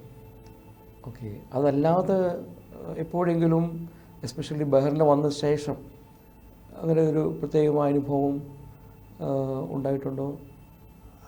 ബഹ്റൈനിൽ വന്ന ശേഷം ഒരുപാട് അനുഭവങ്ങൾ ഉണ്ടായിട്ടുണ്ട്. ജോലിയോടുള്ള ബന്ധത്തിൽ ഒരുപാട് അനുഭവങ്ങൾ ഉണ്ടായിട്ടുണ്ട്. ശുശ്രൂഷയോടുള്ള ബന്ധത്തിൽ ഒരുപാട് അനുഭവങ്ങൾ ഉണ്ടായിട്ടുണ്ട്. ജോലിയോടുള്ള ബന്ധത്തിലൊക്കെ ഒരുപാട് പ്രതിസന്ധികൾ നേരിടേണ്ടിയ സമയങ്ങളിലൊക്കെ ചില സമയത്ത് ആ സ്പോട്ടിൽ നിന്നുകൊണ്ട് ദൈവത്തെ വിളിച്ച് അപേക്ഷിച്ചിട്ടുണ്ട്. കർത്താവേ എന്ന് വിളിച്ച് ആ വിഷയം മാറിപ്പോകുവാൻ തക്കവണ്ണം പ്രാർത്ഥിച്ചിട്ടുണ്ട്. 2, ക്രിസ്തുവിൽ യഥാർത്ഥത്തിൽ നമ്മളെ ദൈവം അധികാരപ്പെടുത്തിയിരിക്കുകയാണ്. ഈ ഒരു തിരിച്ചറിവ് നമ്മുടെ കണ്ണ് തുറപ്പിക്കും. അപ്പം യേശു പറഞ്ഞത്, നിങ്ങൾ സത്യം അറിയുകയും സത്യം നിങ്ങളെ സ്വതന്ത്രരാക്കുകയും ചെയ്യും. ഒന്നാമത്തെ സത്യം നമ്മൾ അറിയേണ്ടത് ആരാണ് നമ്മുടെ ദൈവം, കർത്താവ് യേശു ആരാണ് എന്നുള്ള തിരിച്ചറിവ് നമുക്കുണ്ടാകുമ്പോൾ നമ്മുടെ കണ്ണ് തുറക്കുവാനിടയാകും. 2, ക്രിസ്തുവിൽ ഞാൻ ആരാണ് എന്നുള്ള ആ ഒരു തിരിച്ചറിവ് എന്നെ ക്രിസ്തുവിനോട് കൂടെ ചേർന്ന് വലിയ കാര്യങ്ങൾ ചെയ്യുവാൻ പ്രാപ്തനാക്കി മാറ്റും. അപ്പോൾ എന്നെ പഠിപ്പിച്ചതും അതുപോലെ ഞാൻ ദൈവവചനത്തിൽ നിന്ന് ആത്മാവിൽ ഗ്രഹിച്ചതുമായുള്ള കാര്യം, എന്നെ ശക്തനാക്കുന്ന ക്രിസ്തു മുഖാന്തരം ഞാൻ സകലത്തിനും മതിയാകുന്നു. അത് നമ്മളെ വളരെ ബലപ്പെടുത്തും. ഏതൊരു പ്രതിസന്ധി വന്നാലും ഏത് പ്രതികൂലം വന്നാലും യേശുക്രിസ്തുവിൻ്റെ നാമത്തിൽ കൽപ്പിച്ചാൽ അത് മാറിപ്പോകും. യേശു നമ്മളോട് പറഞ്ഞെന്താണ്? നിങ്ങൾ ഹൃദയത്തിൽ വിശ്വസിച്ചുകൊണ്ട് ഈ മലയോട് നീങ്ങിപ്പോകുക എന്ന് പറഞ്ഞാൽ അത് പോകും. അപ്പോൾ അത് നമുക്ക് അതുപോലെ വിശ്വസിക്കാൻ സാധിക്കണം. സംശയിക്കരുത്. സംശയിക്കാതെ വിശ്വാസത്തിൽ പറഞ്ഞാൽ ഏതു മലയും മാറിപ്പോകുമെന്നാണ്. അത് ഞാൻ അനുഭവിച്ചിട്ടുണ്ട്. അതുപോലെ കാട്ടത്തിയോടെ വേരോടെ പറഞ്ഞ് നീ കടലിൽ നട്ടുപോകുക എന്ന് പറഞ്ഞാൽ അത് സംഭവിക്കും. അപ്പോൾ ഇതൊക്കെ പറഞ്ഞത് യേശു വെറുതെ പറഞ്ഞതല്ല. നമ്മളുടെ വിശ്വാസത്തെ വർദ്ധിപ്പിക്കുവാനും അത് അതുപോലെ നമ്മുടെ ജീവിതത്തിൽ പ്രാക്ടീസ് ചെയ്യുവാനും ഇതൊക്കെ ഉണ്ടാണ്. അപ്പം വിശ്വാസ ജീവിതത്തിലേക്ക് നമ്മൾ ഇറങ്ങുമ്പോൾ ഉണ്ടാകുവാൻ സാധ്യതയുള്ള പ്രതിസന്ധികളും പ്രയാസങ്ങളും പ്രതികൂലങ്ങളും പ്രശ്നങ്ങളും ഒക്കെയും ക്രിസ്തുയേശു എന്നെ ശക്തനാക്കുന്നവൻ എന്നുള്ള വിശ്വാസത്തിലും അതുപോലെ യേശു എന്നെ എന്തിന് അധികാരപ്പെടുത്തി എന്നുള്ള വിശ്വാസത്തിലും പരിശുദ്ധാത്മാവിൻ്റെ ശക്തിയിലും നിറഞ്ഞ് നമ്മൾ കൽപ്പിച്ചാൽ ആ തടസ്സങ്ങൾ മാറിപ്പോകും, പ്രതികൂലങ്ങൾ മാറിപ്പോകും. ഒരിക്കൽ ഞാൻ ജോലിയോടുള്ള ബന്ധത്തിൽ ഒരു വലിയ ഹൈവേയുടെ ജോലി ചെയ്തുകൊണ്ടിരിക്കുമ്പോൾ അവിടെ ഒരു വലിയ പ്രതികൂലമുണ്ടായി. അവിടെ പോലീസ് ഓഫീസേഴ്സ് കടന്നു വന്ന് അവർ ഉടനെ അറസ്റ്റ് ചെയ്യുമെന്ന് പറഞ്ഞു. എന്നാൽ അവിടെ നിന്നുകൊണ്ട് ഞാൻ ദൈവത്തെ വിളിച്ചു. അല്ലാതെ വേറെ എനിക്ക് മാർഗമൊന്നും അവിടെയില്ല. ആ സമയത്ത് മൊബൈൽ ഫോണൊന്നുമില്ല ആരെയും കോൺടാക്റ്റ് ചെയ്യുവാൻ. അപ്പോൾ അവിടെ നിന്നുകൊണ്ട് എനിക്ക് ഏക ആശ്രയം ദൈവത്തെ വിളിച്ചപേക്ഷിക്കുക എന്നുള്ളത്. കർത്താവിനെ വിളിച്ചു. വിതിൻ 2-3 മിനിറ്റ്സിനകത്ത് ആ സംഭവം സോൾവായി. വന്ന പോലീസ് ഓഫീസേഴ്സൊക്കെ അതുപോലെ അതേ സ്പീഡിൽ തിരികെ പോയി. അപ്പോൾ അങ്ങനെ ഒരുപാട് അനുഭവങ്ങൾ ജീവിതത്തിൽ അനുഭവിക്കുകയും കർത്താവിനെ മഹത്വപ്പെടുത്തുകയും ചെയ്തിട്ടുണ്ട്. ഇന്നും കർത്താവ് വലിയ അത്ഭുതങ്ങൾ ജീവിതത്തിൽ ചെയ്തുകൊണ്ടേയിരിക്കും. പക്ഷേ എന്തെങ്കിലും പ്രത്യേകമായ ഒരു കാരണമുണ്ടോ അങ്ങനെ ഒരു വിശ്വാസ ജീവിതം നയിക്കുന്നതോടൊപ്പം തന്നെ ശുശ്രൂഷയിലേക്ക് വരുവാൻ തക്കോണം എന്തെങ്കിലും പ്രത്യേകമായ ഒരു കാരണം? ശുശ്രൂഷയിലേക്ക് വന്നത് ഞാൻ പറഞ്ഞല്ലോ, ഇതുപോലെയുള്ള ഒരുപാട് സാഹചര്യങ്ങൾ, പ്രതിസന്ധികളുടെ പ്രതികൂലങ്ങളുടെ സാഹചര്യങ്ങളിലൂടെ കടന്നുപോയപ്പോൾ പ്രാർത്ഥനയിലും ദൈവജന ധ്യാനത്തിലുമൊക്കെ ദൈവത്തോടു കൂടെ ഇരിക്കുവാനും മറ്റ് പല ശുശ്രൂഷകരും വരുവാനും പ്രാർത്ഥിക്കുവാനും ഒക്കെ ഇടയായി. വചനധ്യാനത്തിലൊക്കെ ഒരുപാട് പ്രാവശ്യം കർത്താവ് ദൈവവചനത്തിലൂടെ എന്നോട് പേഴ്സണലായിട്ട് സംസാരിക്കുന്നത് എനിക്ക് അനുഭവിക്കുവാൻ സാധിച്ചിട്ടുണ്ട്. ആ സംസാരത്തിലൊക്കെയും കർത്താവ് എന്നെ എന്തോ ഒരു സ്പെഷ്യൽ പർപ്പസിന് വേണ്ടി പ്രിപ്പയർ ചെയ്യുന്നു എന്നാണ് എനിക്ക് ഗ്രഹിക്കുവാൻ സാധിച്ചിട്ടുള്ളത്. അതിനുപരിയായി പല പ്രവചനാത്മാവിൽ ദൈവാത്മാവ് എന്നെ ഗ്രഹിപ്പിക്കുവാനിടയായി. അതൊക്കെയും കർത്താവ് തൻ്റെ വേലയ്ക്ക് വേണ്ടി എന്നെ വിളിച്ചിരിക്കുന്നു എന്നുള്ള ഒരു ഉത്ബോധം എൻ്റെ ഉള്ളിൽ പരിശുദ്ധാത്മാവ് തന്നു. അങ്ങനെ ഞാൻ മുമ്പേ പറഞ്ഞതായുള്ള ഈ ആക്സിഡൻറ്റ്, കേരളത്തിൽ വെച്ച് എനിക്കുണ്ടായ ആക്സിഡൻറ്റിൽ ഞാൻ ഏതാണ്ട് 7 മാസക്കാലം കഴിഞ്ഞാണ് പ്ലാസ്റ്ററൊക്കെ എടുത്ത് നടക്കുവാൻ തക്കണം ആരംഭിച്ചു. ആ സമയത്ത് ഞാൻ ചെയ്ത ആ ഉടമ്പടി കർത്താവേ നിൻ്റെ വേലയ്ക്ക് സമർപ്പിക്കാം. ആ എഴുന്നേറ്റത്തിന് ശേഷം ഞാൻ ഇടയാറന്മുളയുടെ പ്രദേശത്തുള്ള ഒരു കർത്താവിൻ്റെ അഭിഷിക്തൻ പാസ്റ്റർ ബാബു പുതുപ്പള്ളി, അദ്ദേഹത്തോടൊരുമിച്ച് പലയിടത്തും ഇതുപോലെ സുവിശേഷം പറയുവാൻ തക്കവണ്ണം കടന്നുപോയി. ആ പ്രദേശത്തുള്ള പല ഭവനങ്ങളിലും ഞങ്ങൾ ഒരുമിച്ച് കടന്നുപോയി സുവിശേഷം പറയുകയും മറ്റു പല പ്രദേശങ്ങളിൽ ശുശ്രൂഷയ്ക്കായി എന്നെ കൊണ്ടുപോവുകയും സാക്ഷ്യം പറയുവാനും അതുപോലെ ശുശ്രൂഷയ്ക്കുള്ള അവസരങ്ങൾ തരികയൊക്കെ ചെയ്തു. അതിനുശേഷം 2001 ഞാൻ മടങ്ങി ബഹ്റിനിൽ വന്നതിന് ശേഷം എൻ്റെ അങ്കിളിനോടൊരുമിച്ച് അവരായിരുന്ന കൂട്ടായ്മയിൽ ദൈവസഭയിൽ കടന്നുപോയി. അങ്ങനെ ഞാൻ പിന്നീട് കർത്താവിൻ്റെ ആത്മാവ് എന്നെ ആ ദൈവസഭയിലെ ഒരു അസോസിയേറ്റ് പാസ്റ്ററായിട്ട് ഓർഡൈൻ ചെയ്തു.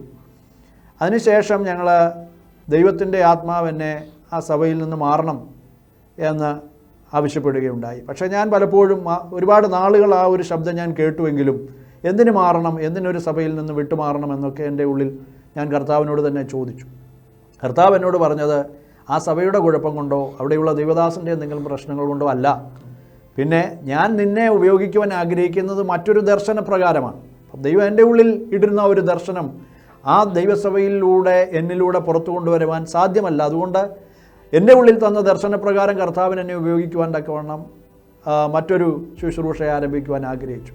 പക്ഷെങ്കിൽ ഞങ്ങൾ ആ സഭയിലോട് ആരോടും പറയുകയോ അവിടെ നിന്ന് ആരെയും വിളിക്കുകയോ ഒന്നും ചെയ്തില്ല. ഞാനും എൻ്റെ വൈഫും കുഞ്ഞുങ്ങളും ഞങ്ങൾ ഒരുമിച്ച് ഞങ്ങളുടെ ഭവനത്തിൽ കുറച്ച് നാളുകൾ ആയിരുന്നു. 6 മാസത്തോളം ഞങ്ങൾ അവിടെ ഇരുന്ന് പ്രാർത്ഥിച്ചു. അങ്ങനെ ഇരുന്നുള്ള പ്രാർത്ഥനയിൽ ഒരു ദൈവദാസൻ മസ്കറ്റിൽ നിന്ന് കടന്നു വന്ന് ഒരു ചെറിയ കൂട്ടായ്മ ഞങ്ങളുടെ ഭവനത്തിൽ ആരംഭിക്കുവാനിടയായി. അത് പിന്നീട് തുടർന്ന് കണ്ടിന്യൂ ചെയ്യുവാൻ എന്നോട് ആവശ്യപ്പെട്ടു. അങ്ങനെയാണ് ഞങ്ങളുടെ ബെഡ്റൂമിൽ ഒരു കൂട്ടായ്മ ആരംഭിക്കുന്നത്. അതിലേക്ക് ഒരുപാട് ആളുകൾ കടന്നു വന്നു, ബാച്ചിലേഴ്സും അതുപോലെ ഫാമിലീസും ഒക്കെ കടന്നു വരുവാനിടയായി. ആ റൂം നിറഞ്ഞതോടുകൂടെ പുറത്തേക്ക് മാറി മറ്റൊരു റൂം എടുക്കേണ്ട ആവശ്യം വന്നു. അങ്ങനെ ഒരു ചെറിയ റെൻ്റൽ റൂം എടുത്ത് ഞങ്ങൾ മാറി ഒരു ചെറിയ കൂട്ടായ്മയായി ആരംഭിച്ചു. അങ്ങനെയാണ് കർത്താവിൻ്റെ ശുശ്രൂഷയിൽ മുൻപോട്ട് കൊണ്ടുവരുന്നത്. ഒരുപാട് അനേകരോട് സുവിശേഷം പറയുവാൻ തക്കണമുള്ള സാഹചര്യം ദൈവാത്മാവ് തുറന്നു തന്നുകൊണ്ടിരുന്നു. പല കൺവെൻഷനുകൾ നടത്തുവാൻ, കോൺഫറൻസുകൾ നടത്തുവാനൊക്കെ പരിശുദ്ധാത്മാവ് ആവശ്യപ്പെടുകയും അതനുസരിച്ച് അതിനുള്ള ക്രമീകരണങ്ങൾ ചെയ്യുകയൊക്കെ ചെയ്തു. തുടർന്ന് അതൊരു ചർച്ച് ഓഫ് ബേൺ എന്ന പേരിൽ ഒരു സഭയായിട്ട് രൂപം കൊണ്ടു. അങ്ങനെ 2009 മുതൽ ഈ ബഹറിൻ്റെ ദേശത്തെ കർത്താവിൻ്റെ വേല ചെയ്യുവാൻ ദൈവം എന്നെ ഉപയോഗിച്ചു. അതിനുശേഷം 2017 ഒരു ഹിന്ദി കൂട്ടായ്മ, പഞ്ചാബികൾ, UP-ക്കാർ, ബീഹാറികൾ, രാജസ്ഥാനികളൊക്കെ വരുന്ന ഒരു ചെറിയ കൂട്ടായ്മ ഹിന്ദിയിൽ തുടങ്ങുവാൻ തക്കവണ്ണം ദൈവം ഇടയാക്കി. ബ്രദർ ചരൺജിത്ത് എന്ന് പറയുന്ന ഒരു നല്ല അഭിഷിക്തനായ യൗവനക്കാരനെ ദൈവം എൻ്റെ കൂടെ ശുശ്രൂഷയിൽ നൽകുവാനിടയായി.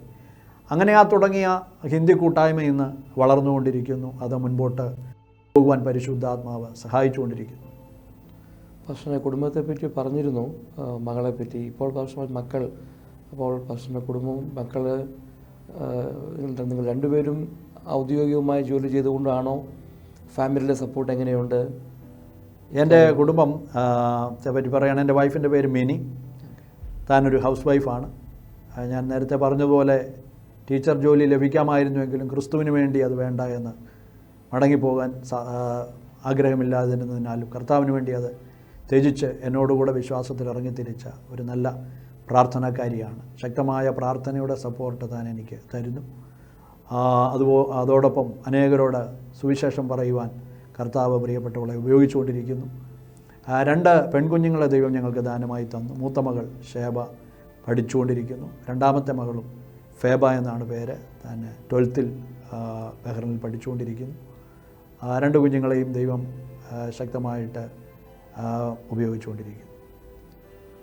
ശുശ്രൂഷയിൽ പാസ്റ്ററിൻ്റെ പ്രധാനമായ ഒരു വിഷൻ എന്താണ്? മെയിനായിട്ട് പാസ്റ്റർ അല്ലെങ്കിൽ കർത്താവ് ലഭിച്ചിരിക്കുന്ന ആ ദർശനം എന്താണെന്നൊന്ന് പറഞ്ഞിരുന്നെങ്കിൽ. ദൈവം എൻ്റെ ഉള്ളിലിട്ട ഒരു ദർശനം എന്ന് പറയുന്നത്, ഞാൻ നേരത്തെ പറഞ്ഞതുപോലെ തന്നെ എന്നെ ശക്തനാക്കുന്ന ക്രിസ്തു മുഖാന്തരം ഞാൻ സകലത്തിനും മതിയായവൻ. അതായത് യേശുക്രിസ്തു പത്രോസിനോട് പറയുന്നതും ശിഷ്യന്മാരോട് പറയുന്നതുമായ ഒരു വാക്യം, അത് നമ്മളോടുമുള്ള ഒരു കർത്താവിൻ്റെ കൽപ്പന തന്നെയാണ്. അതായത് പാമ്പുകളെയും തേളുകളെയും സാത്താൻ്റെ സർവ്വബലത്തെയും ചവിട്ടുവാൻ ഞാൻ നിങ്ങൾക്ക് അധികാരം തരും, ഒന്നും നിങ്ങൾക്കൊരു കേടും വരുത്തുകയില്ല. കർത്താവായ യേശുവിൽ വിശ്വസിച്ച് ഒരു ദൈവപൈതൽ ആയി മാറുമ്പോൾ ക്രിസ്തുയേശുവിൻ്റെ പരിശുദ്ധാത്മാവിനാൽ, ദൈവത്തിൻ്റെ ആത്മാവിനാൽ ദൈവം നമ്മളെ ശക്തീകരിക്കുകയും കർത്താവിനോട് കൂടെയുള്ള ജീവിതത്താൽ വിശുദ്ധിയിൽ, വിശ്വാസത്തിൽ, വർദ്ധിച്ചു വരികയും ഏതൊരു പൈശാചിക മണ്ഡലത്തെയും ഭയപ്പെടാതെ അതിനെ ശാസിക്കുവാനും അതിനെ ജയിക്കുവാനും അതിനെ തകർക്കുവാനുമുള്ള ഒരു ശക്തിയിൽ ഒരു വിശ്വാസിയെ പണിത് വളർത്തിയെടുക്കുക എന്നുള്ള ഒരു ദർശനമാണ് കർത്താവിൻ്റെ ഉള്ളിലിട്ടിരിക്കുന്നത്. അപ്പോൾ അതിനനുസരിച്ചാണ് ദൈവാത്മാവ് എന്നെ വചന ധ്യാനത്തിൽ ഒക്കെ ഉപയോഗിക്കുന്നത്. ഏതൊരു വ്യക്തിയെയും ക്രിസ്തുവിൽ ശക്തിപ്പെടുത്തുകയും ബലപ്പെടുത്തുകയും വളർത്തിയെടുക്കുകയും ചെയ്യുക എന്നുള്ള ഒരു ദർശനമാണ്. പല വിശ്വാസികളോട് നമ്മൾ സംസാരിക്കുമ്പോൾ നമുക്ക് കാണാൻ സാധിക്കുന്നത് അവർ വളരെ വിശ്വാസത്തിൽ ഉറപ്പില്ലാത്തവരാണ്, കുലുങ്ങിപ്പോകുന്നവരാണ്. ഒരു കാറ്റടിച്ചാൽ പെട്ടെന്ന് അവർ ചാഞ്ചാടുന്നവരാണ്. എന്നാൽ അങ്ങനെയുള്ളതല്ല വിശ്വാസ ജീവിതം.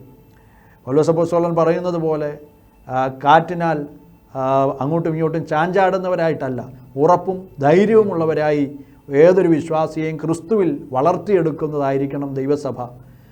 ഏതൊരു പ്രതിസന്ധി ഒരു വ്യക്തിയുടെ ജീവിതത്തിൽ വന്നാലും, ഏത് പ്രതികൂലം വന്നാലും അത് നിന്നെ തകർക്കാനല്ല, അതിനെ തകർക്കാനാണ് ക്രിസ്തു നിന്നെ അഭിഷേകം ചെയ്തിരിക്കുന്നത് എന്നുള്ള ആ തിരിച്ചറിവ് വിശ്വാസികൾക്ക് നൽകിക്കൊടുക്കുക എന്നുള്ളതാണ് ഒരു ശുശ്രൂഷകൻ്റെ ഉത്തമ കടമ.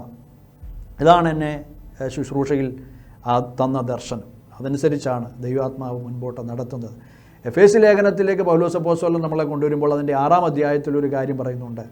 ഒടുവിൽ കർത്താവിലും അവൻ്റെ അമിതബലത്തിലും ശക്തിപ്പെടുക, പിശാചിൻ്റെ തന്ത്രങ്ങളോട് എതിർത്ത് നിൽക്കേണ്ടതിന് ദൈവത്തിൻ്റെ സർവായുധ വർഗം എടുത്തുകൊള്ളുക, ധരിച്ചുകൊള്ളുക. അപ്പോൾ പിശാചിൻ്റെ തന്ത്രങ്ങളുണ്ട്. പത്രോസ് അപ്പോസ്തലൻ പറയുന്നത് പോലെ സാത്താൻ അലറുന്ന സിംഹം എന്ന പോലെ ആരെ വിഴുങ്ങേണ്ടു എന്ന് ചുറ്റി തിരഞ്ഞുകൊണ്ട് നടക്കുന്നു. അപ്പോൾ ഇതൊക്കെ ഉള്ളതാണ്. പക്ഷെങ്കിൽ നമ്മൾ ഒരിക്കലും നമ്മുടെ ദർശനം പിശാച് എന്നുള്ളതായിരിക്കരുത്, ഡീമൺ കോൺസെൻട്രേറ്റഡ് ആയിരിക്കരുത്, ക്രൈസ്റ്റ് കോൺസെൻട്രേറ്റഡ് ആയിരിക്കണം, ക്രൈസ്റ്റ് സെൻറ്റേഡ് ആയിരിക്കണം നമ്മുടെ ലൈഫ്. ഏത് പിശാചിൻ്റെ പ്രവർത്തികൾ വന്നാലും അതിനെ അഴിക്കുവാൻ തകർക്കുവാനാണ് മനുഷ്യപുത്രൻ പ്രത്യക്ഷനായത് എന്നുള്ള വിശ്വാസം നമ്മുടെ ഉള്ളിൽ അരക്കിട്ട് ഉറപ്പിക്കണം. ഏത് വലിയ പ്രതിസന്ധി വന്നാലും, ഇപ്പോൾ ദാനിയേൽ പ്രവാചകൻ്റെ പുസ്തകം നമ്മൾ പഠിക്കുമ്പോൾ അവിടെ ദാനിയേലിൻ്റെ 3 സ്നേഹിതന്മാർ, ശദ്രക്, അബേദ്നെഗോ എന്ന് പറയുന്ന, മേശക് എന്ന് പറയുന്ന ആ സ്നേഹിതന്മാരോട് രാജാവ് നിർത്തിയ സ്വർണ്ണബിംബത്തെ നിങ്ങൾ നമസ്കരിക്കുന്നില്ലെങ്കിൽ 7 മടങ്ങ് തീ വർദ്ധിപ്പിച്ച ചൂളയിലേക്ക് നിങ്ങളെ ഇട്ടുകളയുമെന്നുള്ളൊരു ഉത്തരവ് പുറപ്പെട്ടു.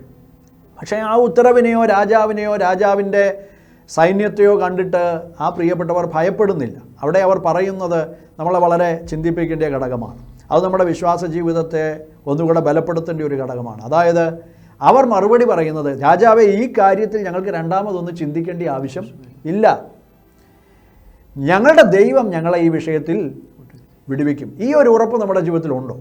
ഏതൊരു പ്രതിസന്ധി വന്നാലും, ഏത് തീയുടെ അനുഭവത്തിൽ കൂടി കടന്നു പോകേണ്ടി വന്നാലും, ഏത് ആഴിയുടെ ആഴത്തിലൂടെ കടന്നു പോകേണ്ടി വന്നാലും, ഏത് ഒബ്സ്റ്റക്കിൾ ജീവിതത്തിൽ വന്നാലും ഞങ്ങളുടെ ദൈവം, സർവശക്തനായ ദൈവം, ഞങ്ങളുടെ കർത്താവായ യേശു ഞങ്ങളെ വിടുവിക്കും എന്നുള്ള ആ ഒരു ഉറപ്പ് പ്രാപിക്കുന്നവനായിരിക്കണം വിശ്വാസി.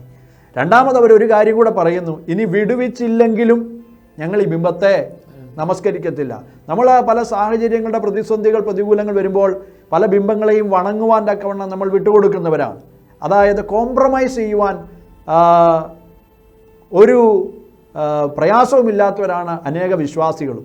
പല വിശ്വാസികളെയും കോംപ്രമൈസ് ഫെയ്ത്തിലേക്ക്, കോംപ്രമൈസ് ബിലീഫ്സിലേക്ക് കൊണ്ടുപോകുന്നത് അവരുടെ പ്രതികൂലങ്ങളും പ്രതിസന്ധികളും ഒക്കെ ആയിരിക്കാം. പക്ഷേ എനിക്ക് നിങ്ങളോട് പറയുവാനുള്ളത്, എത്ര വലിയ പ്രതിസന്ധി വന്നാലും, ഏത് വലിയ പ്രതികൂലത്തിൻ്റെ സാഹചര്യം വന്നാലും ഞങ്ങൾ ഈ ബിംബത്തെ നമസ്കരിക്കത്തില്ല. അത് വ്യക്തിയായിരിക്കാം, അത് ഏതെങ്കിലും ഒരു ഓപ്പർച്യൂണിറ്റി ആയിരിക്കാം, ഏതെങ്കിലും ഒരു ഡോർ ഓപ്പണിംഗ് ആയിരിക്കാം, ഏതെങ്കിലും ഒരു വലിയ നന്മയായിരിക്കാം, ഒക്കെ നിങ്ങളുടെ മുമ്പിൽ ബിംബമായി വരുന്നത്. പക്ഷേ അതിനെ നമസ്കരിക്കുവാൻ പോകുന്നതിനുപരിയായി ക്രിസ്തുവിന് വേണ്ടി നിൽക്കുവാനുള്ള ഒരു ധൈര്യം നിങ്ങളുടെ ഉള്ളിൽ ആത്മാവ് തരും. അതിനുവേണ്ടിയുള്ള വിശ്വാസത്തിൻ്റെ വാക്കുകൾ പറയുവാൻ നിങ്ങൾക്ക് സാധിക്കുന്നുവെങ്കിൽ ആ തീച്ചൂളയിൽ ഒന്നാമനായിട്ട് ക്രിസ്തു ഇറങ്ങി വരും. ഈ പ്രിയപ്പെട്ടവരെ, ആ തീയിലേക്ക് എറിഞ്ഞപ്പോൾ ജാതീയനായ രാജാവ് പോലും പറയുന്നത് 3 പേരെ അല്ലയോ നമ്മൾ തീയിലേക്ക് ഇട്ടത്, പക്ഷേ ഇപ്പോൾ നാലാമതൊരുവനെ കൂടെ ഞാൻ കാണുന്നു. ദൈവവേദനയിലെ ഞാൻ പറയട്ടെ, ഏത് തീച്ചൂളയുടെ അനുഭവത്തിലൂടെ നിങ്ങൾ പോകേണ്ടി വന്നാലും നിങ്ങൾക്ക് ആ തീയിലേക്ക് പോകുന്നതിന് മുന്നമേ ക്രിസ്തു നിങ്ങൾക്ക് വേണ്ടി അവിടെ ഇറങ്ങി വരും. ഉൽപ്പത്തി പുസ്തകത്തിൽ നമ്മൾ കാണുന്നത്, ആദമിനെ ദൈവം സൃഷ്ടിച്ചു, തൻ്റെ സ്വരൂപത്തിൽ തൻ്റെ സാദൃശ്യപ്രകാരം സൃഷ്ടിച്ചു. പക്ഷേ അതിന് മുന്നമേ ദൈവം ഭൂമിയെ സൃഷ്ടിച്ചു, ഏദൻ തോട്ടമുണ്ടാക്കി. അവിടെ അവന് ആവശ്യമുള്ള സകല ഭക്ഷണത്തിന് ആവശ്യമുള്ളതും ജീവിതത്തിന് ആവശ്യമുള്ളതും വായു, ഓക്സിജൻ, വെള്ളം ഇതെല്ലാം അവിടെ ഒരുക്കി വെച്ചിട്ടാണ് ആദമിനെ അവിടേക്ക് പ്രവേശിപ്പിക്കുന്നത്. പുതിയ നിയമത്തിലേക്ക് കടന്നു വരികയാണെങ്കിൽ നമുക്ക് രാജാതിരാജാവായ ക്രിസ്തുവിനെ പരിചയപ്പെടുവാൻ സാധിക്കും. അവിടെ കർത്താവ് പറയുന്ന ഒരു ഉപമയിൽ ഒരു രാജാവിൻ്റെ മകൻ്റെ വിവാഹത്തിന് ക്ഷണിച്ചു അനേകരെ. പക്ഷേ ക്ഷണിക്കപ്പെട്ടവരാരും വന്നില്ല. പകരം വഴിത്തലക്കൽ കണ്ടവരെയൊക്കെ ക്ഷണിച്ചുകൊണ്ട് വന്നപ്പോൾ ആ കണ്ടതായിട്ടുള്ള ഒരുക്കിയതായിട്ടുള്ള എല്ലാ കാര്യങ്ങളും അനുഭവിക്കുവാൻ തക്കവണ്ണമാണ് അവരെ കൊണ്ടുവന്നത്. അവർ വന്നതിന് ശേഷമല്ല അവിടെ രാജാവ് കാര്യങ്ങൾ ഒരുക്കുന്നത്. എല്ലാം ക്രമീകരിച്ചു വെച്ചിട്ട് ആളുകളെ കൂട്ടിക്കൊണ്ടുവരുന്ന ഒരു രാജാവിനെയാണ് ക്രിസ്തു നമുക്ക് പരിചയപ്പെടുത്തിയത്. അതെ, നിങ്ങൾ പരിചയപ്പെട്ട യേശു ക്രിസ്തു, അവൻ നിങ്ങൾക്ക് വേണ്ടി, നിങ്ങളുടെ എല്ലാ സാഹചര്യങ്ങൾക്ക് വേണ്ടി സകലതും ഒരുക്കി വെച്ചിട്ട് ആ വിരുന്നു വീട്ടിലേക്ക് നമ്മളെ സ്നേഹത്തോടെ കൂട്ടിക്കൊണ്ടുവരുന്ന ഒരു യേശുവിനെയാണ് എനിക്ക് പരിചയമുള്ളത്. ആ ക്രിസ്തുവിനെയാണ് ഞാൻ നിങ്ങൾക്ക് പരിചയപ്പെടുത്തുവാൻ ആഗ്രഹിക്കുന്നത്. പക്ഷേ ഇപ്പോൾ മലയാളികളുടെ ഇടയ്ക്ക് മാത്രമല്ല, ഹിന്ദി സംസാരിക്കുന്നതായ പ്രിയപ്പെട്ടവരുടെ ഇടയിലും പ്രവർത്തിക്കുന്നുണ്ടല്ലേ? കർത്താവ് അങ്ങനെ ഒരു ഓപ്പർച്യൂണിറ്റി നമുക്ക് ഒരു ഡോർ ഓപ്പണിംഗ് തന്നു, ഹിന്ദി കൂട്ടായ്മ ആരംഭിക്കുവാൻ. ഇംഗ്ലീഷിലുള്ള മെസ്സേജും അത് ഹിന്ദിയിലേക്ക് ട്രാൻസ്ലേറ്റ് ചെയ്യുന്നു. ഹിന്ദി വർഷിപ്പ്, പഞ്ചാബി വർഷിപ്പ് ആണിപ്പോൾ നടന്നുകൊണ്ടിരിക്കുന്നത്. എല്ലാ വെള്ളിയാഴ്ചയും വൈകുന്നേരം 5 മണി മുതൽ 7 മണി വരെയുള്ള സമയത്ത് അങ്ങനെ ഒരു ദൈവസഭയുടെ കൂട്ടായ്മ നടക്കുവാൻ കർത്താവ് ഇടയാക്കി. എങ്ങനെയുണ്ട് ഈ ആത്മാക്കളുടെ അവർ അനേക ഈ ദിവസങ്ങളിൽ രൂപാന്തരപ്പെട്ട് മുമ്പോട്ട് വരുന്നുണ്ടോ? ഒരുപാട് പുതിയ ആളുകൾ വിശ്വാസത്തിലേക്ക് കടന്നു വരുന്നു. ആളുകൾക്ക് വളരെ ആഗ്രഹമുണ്ട്, ആളുകൾക്ക് വളരെ താല്പര്യമുണ്ട് വിശ്വാസത്തിലേക്ക് വരുവാൻ. പക്ഷേ ഒരു 75% ആളുകൾക്കും അവരുടെ ജീവിതത്തിൽ അവർ കടന്നു പോകുന്ന പ്രതിസന്ധികൾ, വിഷയങ്ങൾ, രോഗങ്ങൾ, പ്രയാസങ്ങളിൽ നിന്നുള്ള വിടുതലുകളാണ് അവരുടെ പ്രധാന ആവശ്യം. പക്ഷേ നമ്മൾ അതിലൂടെ ആ പ്രധാന ആവശ്യങ്ങളിൽ അവരിൽ നിറവേറ്റുന്നതിന് വേണ്ടി പ്രാർത്ഥിക്കുന്നതിലൂടെ ക്രിസ്തുവിനെ അവരിലേക്ക് പകരുവാൻ തക്കവണ്ണം നമുക്കിടയാകണം. ദൈവവചനത്തിൽ അവരെ ഉറപ്പിക്കുവാൻ തക്കവണ്ണം ഇടയാകണം. അനേകരും, ഞാനുൾപ്പെടെ അനേകരും ക്രിസ്തുവിനെയൊക്കെ കടന്നു വരുവാനുള്ള ഒരുപാട് മുഖാന്തരങ്ങളുണ്ട്. അത് ഒരുപക്ഷെങ്കിൽ രോഗമായിരിക്കാം, സാമ്പത്തിക പ്രതിസന്ധി ആയിരിക്കാം, മാനസിക പ്രശ്നങ്ങളായിരിക്കാം, മറ്റുള്ള എന്തെങ്കിലുമൊക്കെ പ്രതികൂലങ്ങളോ ജോലിയിലെ പ്രശ്നങ്ങളോ ഒക്കെ കൊണ്ട് അനേകർ ഭാരപ്പെടുന്നുണ്ട്. അവരൊക്കെയും അവരുടെ ആ പ്രതിസന്ധികളിൽ നിന്ന് ഒരു വിടുതൽ പ്രാപിക്കാനാണ് യേശുവിങ്കിലേക്ക് കടന്നു വരുവാൻ തക്കവണ്ണം ആഹ്വാനം ചെയ്യുന്നത്. എന്നാൽ ആ പ്രതിസന്ധികൾ മാറിപ്പോകുവാൻ പ്രാർത്ഥിക്കുമ്പോൾ തന്നെ അവരിലേക്ക് ക്രിസ്തുവിൻ്റെ സ്നേഹവും ക്രിസ്തു യേശുവിലുള്ള ആ വിശ്വാസവും വിശ്വാസത്താലുള്ള രക്ഷയും അവരിലേക്ക് പകരുവാൻ നമുക്ക് സാധിക്കണം. അതിന് ആളുകളെ കിട്ടും, ലഭിക്കുന്നുണ്ട്. ഒരുപാട് പേർ വിശ്വാസത്തിലേക്ക് കടന്നു വരും. എല്ലാവരും നിലനിന്ന് പോകുന്നുണ്ടോ? ആരെങ്കിലും പിന്മാറി പോകുന്ന അവസ്ഥയിലുണ്ടോ? അതോ പരിശുദ്ധാത്മാവ് അവരിൽ പ്രവർത്തിച്ച് സ്ഥിരമായ ഒരു ആത്മീയ ലൈഫ് അവിടെ കണ്ടിന്യൂ ചെയ്യുന്നുണ്ട്? തീർച്ചയായിട്ടും വരുന്ന ആളുകളിൽ നമ്മളവരെ എങ്ങനെ ബിബ്ലിക്കലി ബിൽഡപ്പ് ചെയ്യുന്നു എന്നുള്ളതിനെ അനുസരിച്ചിരിക്കും അവർ വിശ്വാസത്തിൽ നിലനിൽക്കുന്നത്. 2, ഫോളോ അപ്സ്. ആളുകൾക്ക് കടന്നു വരുന്ന ന്യൂ കമേഴ്സിന് ഒരിക്കലും അവർക്ക് ആ വിശ്വാസത്തെ പറ്റിയുള്ള ഒരു ഉറപ്പും ധൈര്യമുള്ളവരായിരിക്കില്ല. എന്നാൽ അവരെ നമ്മൾ ഒരാഴ്ച കണ്ടില്ലെങ്കിൽ അവരെ വിളിച്ച് നമ്മൾ ഫോളോ അപ്പ് ചെയ്യുകയും അവരെ ബിൽഡപ്പ് ചെയ്യുകയും ചെയ്തെങ്കിൽ മാത്രമേ അവരെ നമുക്ക് മുൻപോട്ട് കൊണ്ടുവരുവാൻ സാധിക്കുകയുള്ളൂ. എങ്കിൽ തന്നെയും ഏതൊരു ശുശ്രൂഷകളിലും ഒരു 75% ആളുകളെ തുടർന്ന് കണ്ടിന്യൂറ്റി ലഭിക്കുന്നുള്ളൂ. അതിൽ തന്നെ ഒരു 50% ആളുകളെ വിശ്വാസത്തിൽ വളർന്നു വരുന്നുള്ളൂ. അത് ആഗോള തലത്തിൽ തന്നെ വിശ്വാസ സമൂഹത്തിൽ കണ്ടുവരുന്ന കാര്യങ്ങളാണ്. ദൈവദാസനെ ഞങ്ങളുടെ ക്ഷണം സ്വീകരിച്ച് കടന്നു വരികയും അനുഭവങ്ങളെ ഷെയർ ചെയ്യുകയും ദൈവവചനത്തിൽ നിന്ന് പറയുകയും അനേകർക്ക് ഉത്തേജിപ്പിക്കുവാൻ തക്കവണ്ണം കാരണമായി തീർന്നതിൽ വളരെ സന്തോഷമുണ്ട്. എന്നാൽ പ്രത്യേകമായി അസാരെ TV ചാനലിലെ ഗോഡ് സർവൻസ് ഈ ശുശ്രൂഷയിൽ പങ്കെടുക്കുന്നതായ ശ്രവിക്കുന്നതായ ഞങ്ങളുടെ പ്രേക്ഷകരോട് പ്രത്യേകമായി എന്തെങ്കിലും പറയുവാൻ ഉണ്ടെങ്കിൽ ഈ അവസരത്തിൽ വിനിയോഗിക്കാവുന്നതാണ്. Yes, praise God. എന്നെ ശ്രവിക്കുന്ന എല്ലാ പ്രിയപ്പെട്ടവരോടും എനിക്ക് പറയുവാനുള്ളത്, നമ്മുടെ കർത്താവായ നമ്മെ സ്നേഹിക്കുന്ന യേശു ക്രിസ്തു പറഞ്ഞ ചില വാക്കുകളാണ്. കർത്താവ് പറഞ്ഞത്, സത്യം നിങ്ങൾ അറിയുകയും സത്യം നിങ്ങളെ സ്വതന്ത്രരാക്കുകയും ചെയ്യും. യേശുവിൻ്റെ പ്രാർത്ഥനയിൽ യോഹന്നാൻ്റെ സുവിശേഷം 17-ാം അധ്യായത്തിൽ 17-ാം വാക്യത്തിൽ താൻ പ്രാർത്ഥിക്കുന്നു, പിതാവിനോട് പറയുകയാണ്, സത്യത്താൽ നീ അവരെ വിശുദ്ധീകരിക്കണം, നിൻ്റെ വചനം സത്യമാകുന്നുവല്ലോ. ദൈവത്തിൻ്റെ വചനം, അതായത് നമ്മുടെ കയ്യിൽ ദൈവാത്മാവ് നൽകിയിരിക്കുന്ന ബൈബിൾ, അതിൻ്റെ ഉൽപ്പത്തി പുസ്തകം മുതൽ അതിൻ്റെ വെളിപ്പാട് പുസ്തകം വരെയുള്ള അവസാന വാക്യം വരെയും ദൈവത്തിൻ്റെ വചനമാണ്. അത് ദൈവശ്വാസീയമാണ്. ആ വചനത്തിനകത്ത് ജീവനുണ്ട്. ആ വചനം നിങ്ങൾ ശ്രവിക്കുകയും അത് നമ്മോടുള്ള ദൂതുകളായി, നമ്മോട് ദൈവം സംസാരിക്കുന്ന ശബ്ദമായി ഏറ്റെടുക്കുകയും ചെയ്യുവാൻ തക്കവണ്ണമാണ് ദൈവവചനം നമ്മുടെ കയ്യിൽ തന്നിരിക്കുന്നത്. ആ വചനത്താൽ ദൈവം നമ്മളെ ശുദ്ധീകരിക്കുന്ന ഒരു പ്രക്രിയ നടക്കുന്നുണ്ട്. അതോടൊപ്പം ദൈവവചനം നമ്മളെ എന്താണോ ആഗ്രഹിക്കുന്നത് അത് അനുസരിക്കുമ്പോൾ നമ്മുടെ ജീവിതത്തിലേക്ക് ദൈവികമായ ബ്ലെസ്സിങ്സ്, ദൈവികമായ അനുഗ്രഹങ്ങൾ, വിടുതലുകളൊക്കെ സംഭവിച്ചുകൊണ്ടേയിരിക്കും. രക്ഷിക്കപ്പെടേണ്ടത് അത്യന്താപേക്ഷിതമാണ്. യേശുക്രിസ്തു വന്നത് മനുഷ്യൻ്റെ പാപങ്ങളുടെ പ്രായശ്ചിത്തത്തിൻ്റെ മോചനത്തിനുള്ള യാഗമർപ്പിക്കുവാൻ തക്കവണ്ണമാണ്. അതുവരെയും യഹൂദജനം അർപ്പിച്ചതായുള്ള കാളകളുടെയും ആട്ടുകൊറ്റന്മാരുടെയും യാഗത്തേക്കാൾ ഉപരിയായി ഒരു നല്ല പെർഫെക്റ്റ് യാഗം യേശുക്രിസ്തു തൻ്റെ ശരീരയാഗത്തിൽ അർപ്പിച്ചുകൊണ്ട് മാനവകുലത്തിൻ്റെ, സകല മനുഷ്യകുലത്തിൻ്റെ പാപങ്ങളുടെ മോചനത്തിന് വേണ്ടി കാൽവറിയിൽ യാഗമായി തീർന്നത്, അത് നമ്മുടെ പാപങ്ങളുടെ മോചനത്തിനാണ് എന്ന് വിശ്വസിക്കുക. ഏതൊരു വലിയ പാപത്തിലാണ് നിങ്ങൾ ജീവിക്കുന്നതെങ്കിലും യേശുക്രിസ്തുവിലുള്ള വിശ്വാസത്താൽ ദൈവം നിങ്ങളുടെ പാപങ്ങളെ മോചിക്കും. 2, നിങ്ങളുടെ ശാപങ്ങളാണ് നിങ്ങൾ ജീവിക്കുന്നതെങ്കിൽ, ഒരു ശാപത്തിലൂടെയാണ് നിങ്ങൾ പോകുന്നതെങ്കിൽ, യേശു മരത്തിന്മേൽ തൂങ്ങിയത്, ക്രൂശിന്മേൽ തൂങ്ങിയത് ദൈവവചനത്തിൽ ദൈവം രേഖപ്പെടുത്തിയതുപോലെ എല്ലാ ശാപങ്ങളുടെയും പ്രായശ്ചിത്തത്തിന് വേണ്ടിയാണ്. ഗലാത്യ ലേഖനത്തിൽ അങ്ങനെ വായിക്കുന്നു, മരത്തിന്മേൽ തൂങ്ങുന്നവനെല്ലാം ശപിക്കപ്പെട്ടവനെന്ന് എഴുതിയിരിക്കുന്ന പോലെ ക്രിസ്തു നമുക്ക് വേണ്ടി ശാപമായി. ന്യായപ്രമാണത്തിൻ്റെ സകല ശാപത്തിൽ നമ്മളെ വിലയ്ക്ക് വാങ്ങി. അബ്രഹാമിൻ്റെ അനുഗ്രഹം ക്രിസ്തുയേശുവിൽ ജാതികളായ നമുക്ക് വരേണ്ടതിന് ആത്മാവെന്ന വാഗ്ദത്തത്തെ പ്രാപിക്കുവാൻ, അതുകൊണ്ട് യേശുക്രിസ്തുവിലുള്ള വിശ്വാസത്താൽ നിങ്ങൾ പ്രാപിക്കുന്ന പരിശുദ്ധാത്മാവിനാൽ, യേശുക്രിസ്തു മരത്തിന്മേൽ തൂങ്ങിയതിനാൽ എല്ലാ ശാപങ്ങളും അവൻ്റെ മേലായി ക്രിസ്തുയേശുവിലുള്ള വിശ്വാസത്താൽ ശാപത്തിൽ നിന്ന് നിങ്ങൾക്ക് പുറത്തു വരുവാൻ സാധിക്കും. അവൻ നമ്മുടെ രോഗങ്ങളെ ശീലിച്ചു. അവൻ്റെ അടിപ്പിണരുകളാൽ നമുക്ക് സൗഖ്യങ്ങൾ വന്നിരിക്കുന്നു.